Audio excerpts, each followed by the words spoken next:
گے یا اس کے اوپر ہمیشہ کے لیے کوئی فیصلہ ہونا چاہیے۔ بنیادی طور کے اوپر وزیر اعظم عمران خان صاحب کو 1,70,00,000 لوگوں نے ووٹ دیا، انہیں منتخب کیا۔ میں خود بطور رکن قومی اسمبلی عمران خان صاحب کی ٹکٹ کے اوپر منتخب ہوا۔ 1,25,00,000 ووٹ اگر مجھے ملا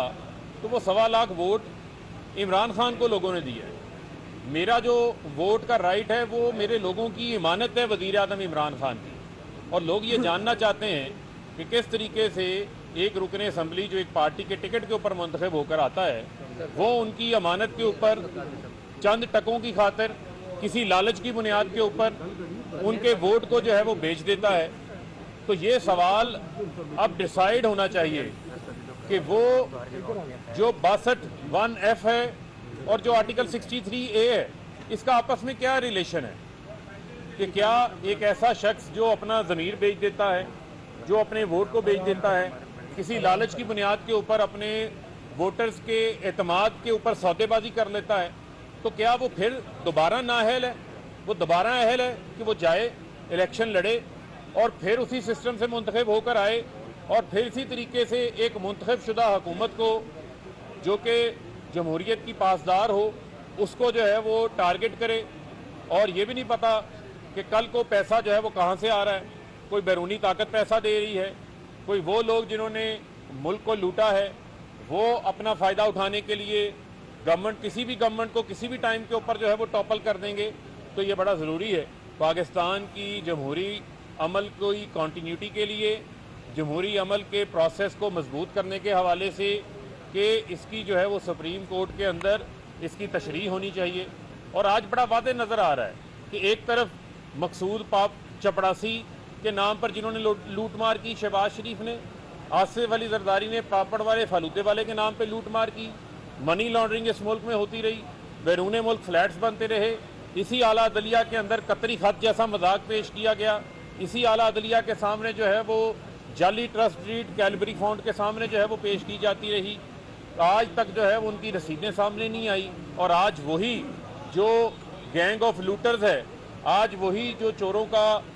گینگ ہے وہ جمع ہو کر ایک منتخب وزیر اعظم کے خلاف نو کانفیڈنس لے کر آیا ہے۔ تو میں سمجھتا ہوں کہ سپریم کورٹ اس کے اندر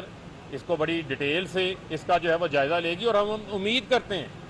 کہ ایسی انٹرپریٹیشن آئے گی جس سے ان کا راستہ ہمیشہ کے لیے ان ضمیر فروشوں کا راستہ رک جائے گا، اور کوئی یہ نہیں سوچے گا کہ وہ اپنی پارٹی کے خلاف جس کے ووٹ سے منتخب ہو کر آیا ہے اس کے خلاف جائے۔ جمہوریت کے اندر بڑا واضح رستہ بھی موجود ہے، آپ کو اختلاف ہے، میری پالیسی سے اختلاف ہے، آپ ریزائن دے کر پارٹی کی سیٹس کو چھوڑ دیں، اس کے بعد جائیں ضمنی الیکشن لڑیں، جس جماعت سے لڑنا چاہتے ہیں، آزاد لڑنا چاہتے ہیں، جس حیثیت میں لڑنا چاہتے ہیں لڑیں۔ اگر لوگ آپ کو منتخب کرتے ہیں آپ کے پاس ایک مورل اتھارٹی بھی موجود ہوگی، آپ کے پاس ایک قانونی اتھارٹی بھی موجود ہوگی، لیکن یہ نہیں ہونا چاہیے کہ 90 کی دہائی کی طرح چھانگا مانگا پروان چڑھے، سندھ ہاؤس کو نیلام گھر بنا دیا جائے۔ اس کے اوپر جو ہے وہ ہمیشہ کے لیے اب اس کا راستہ جو ہے وہ بند ہونا بڑا ضروری ہے۔ اور ماضی میں ہم نے 30 سیکنڈ میں جسرت ہے، ماضی میں ہم نے دیکھا کہ مساق جمہوریت میں سینٹ کے انتخابات میں ویڈیو سامنے آئی، کس طریقے سے بیگ بھر کے نوٹوں کی بوریاں بھر کے اراکین صوبائی اسمبلی KPK کو اٹھا رہے تھے۔ وزیر اعظم عمران خان نے جرأت کی تھی، ان کو پارٹی سے نکالا تھا، اسی وجہ سے نکالا تھا کہ تاکہ اس پروسیس سے یہ عمل صاف ہو سکے۔ اور مساق جمہوریت میں پیپلز پارٹی نون لیگ لکھتے ہیں کہ سینٹ کے انتخابات میں اوپن اینڈ ٹریسیبل بیلٹ ہونا چاہیے۔ 21ویں ترمیم کے موقع کے اوپر نواز شریف کہتے ہیں چیئرمین سینٹ کے عدم اعتماد کا معاملہ ہے، اس وقت باہر نکل کے احسن اقبال نے کہا اوپن اینڈ ٹریسیبل بیلٹ ہونے چاہیے، لیکن جب سینٹ کے انتخابات آئے پھر منڈیاں لگنا شروع ہو گئیں، پھر ضمیروں کی خریداریاں شروع ہو گئیں، پھر نوٹوں کے بیگ لے کر چوری کا پیسہ لے کر زرداری سندھ حکومت کا باہر لے کر نکل آیا۔ اس وقت بھی انہوں نے اوپن اینڈ ٹریسیبل بیلٹ کی مخالفت کی، کیونکہ انہیں یہ نظام سوٹ کرتا ہے جہاں پر یہ لوٹ مار کرتے ہیں، عوام کا پیسہ لوٹتے ہیں، اور یہ پاکستان کی عوام کو بھی سمجھنا پڑے گا، یہ آپ کا ہی پیسہ لوٹتے ہیں،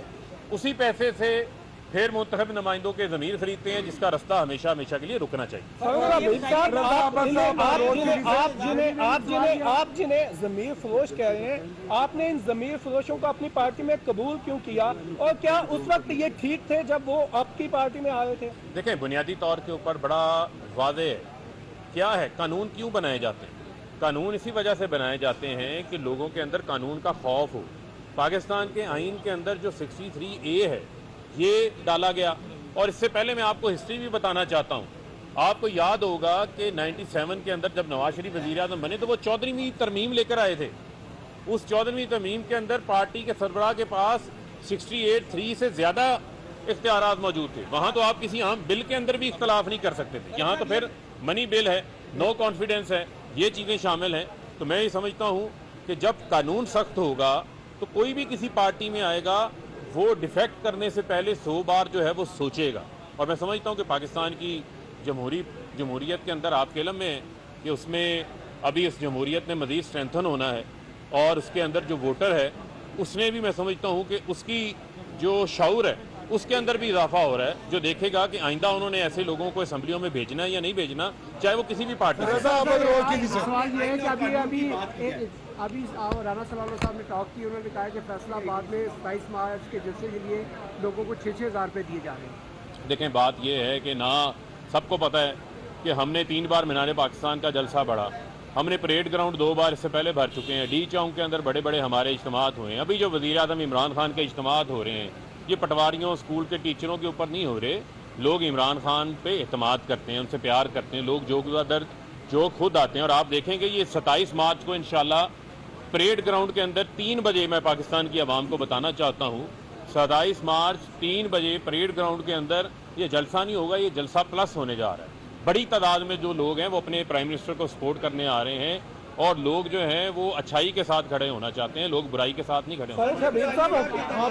ان کا سوال ہے. آپ نے آئین اور قانون کی بات کی, الیکشن کمیشن وزیر اعظم کو جلسہ کرنے سے روکتا ہے, وزیر اعظم جلسہ کر رہے ہیں. سر جب اپنی باری آتی ہے آپ آئین اور قانون پر عمل درآمد نہیں کرتے, لوگوں کو آپ دیکھیں میرے خیال میں یہ ایک قانونی جو ہے وہ سوال ہے, اور آپ کے علم میں ہونا چاہیے کہ اسی کانسٹیٹیوشن کے تحت آئین اختیار دیتا ہے آرڈیننس جاری کرنے کے حوالے سے. الیکشن ایکٹ 2017 کے اندر ایک ترمیم کی گئی ہے اس آرڈیننس کے ذریعے سے, جس میں آرٹیکل 180 یا 181 جو ہے اس میں ڈالا گیا ہے, جو پرائم منسٹر کو اور وزراء کو یہ اختیار دیتا ہے کہ وہ انتخابی عمل میں جا کر حصہ لے سکتے ہیں, لیکن وہاں جا کے وہ کوئی سرکاری ڈیولپمنٹ کے اعلانات نہیں کر سکتے, سرکاری مشینری کا استعمال نہیں کر سکتے. تو وزیر اعظم نے جتنے بھی جلسے کیے ہیں ان کے اخراجات جو ان کی سیکیورٹی پہ باقی چیزوں پہ آئے ہیں وہ اپنی جیب سے دے رہے ہیں. تو لہذا یہ الیکشن کمیشن کو سمجھنا چاہیے کہ وہ الیکشن ایکٹ 2017 کے تحت ہی انہوں نے ایکٹ کرنا ہے, اس کے مبرہ ہو کے وہ ایکٹ نہیں کر سکتے. اتحادی جو ہیں وہ ابھی آپ کے ساتھ ہیں بھی اور نہیں بھی, ان کے بارے میں آپ جو ہیں وہ کوئی بات کرنے کو تیار نہیں کر, 27 کے بعد انہیں بھی چوٹ آپ کو کہنا. دیکھیں میرے خیال میں جو ہے وہ اتحادی ہمارے ساتھ ہی موجود ہیں, 3.5 سال ہم انہیں ساتھ لے کے چلے ہیں, اور ہر کولیشن گورنمنٹ کے اپنے چیلنجز ہوتے ہیں, اس میں آپ نے اپنے اتحادیوں کو ساتھ لے کے چلنا ہوتا ہے, بڑی بردباری سے ساتھ لے کے چلنا ہوتا ہے. اور میں سمجھتا ہوں کہ انشاءاللہ اتحادی جو ہیں وہ وزیر اعظم عمران خان کے ساتھ ہی کھڑے ہوں. آخری سوال عثمان مظفر الزام لگاتی ہے کہ OIC میں بہت سے اسلامی ممالک کے جو وزیر خارجہ ہیں انہوں نے شرکت نہیں کی. کون لگاتا ہے یہ الزام؟ اپوزیشن تحریک انصاف نے ہمارے مسلم ممالک کے جو رہنما ان کو ناراض کیا. دیکھیں ان کو اصل میں پھر وہی بات ہے نا, جو لوگ یہ بیان دے دیتے ہیں کہ جناب ہم OIC نہیں ہونے دیں گے, ہم دھرنا دیں گے, ان کو ملکی مفاد کی فکر نہیں ہے, ذاتی مفاد کی فکر ہے. یہ دوسرا OIC کا اجلاس ہوا ہے, اور میں ان کو یہ کہنا چاہتا ہوں کہ اپنی سوچ کو چھوٹا نہ کریں, سوچ کو بڑا رکھیں. کل پاکستان کا ہی قد بڑا ہوا ہے, اور جو OIC کے وزراء خارجہ یہاں آئے تھے, جو ان کے ڈیلیگیٹس آئے تھے, انہوں نے پاکستان کے وزیر اعظم کی, پاکستان کی حکومت کی تعریف کی ہے اسلاموفوبیا کے خلاف لڑنے کے حوالے سے. تو جو ایسا کہتا ہے اسے شرم آنی چاہیے کہ وہ پاکستان کا اتنا بڑا اعزاز ہے کہ ہم نے 3 ماہ کے اندر دوسری وزراء خارجہ کی کانفرنس منعقد کرائی ہے, اور پوری امت مسلمہ جمع ہو رہی ہے, اور وزیر اعظم جو ہے ان کو جوڑنے میں ایک بانڈ کا کردار ادا کریں. بہت شکریہ. وزیر مملکت اطلاعات و نشریات فروخ حبیب اسلام آباد میں میڈیا سے گفتگو کر رہے تھے.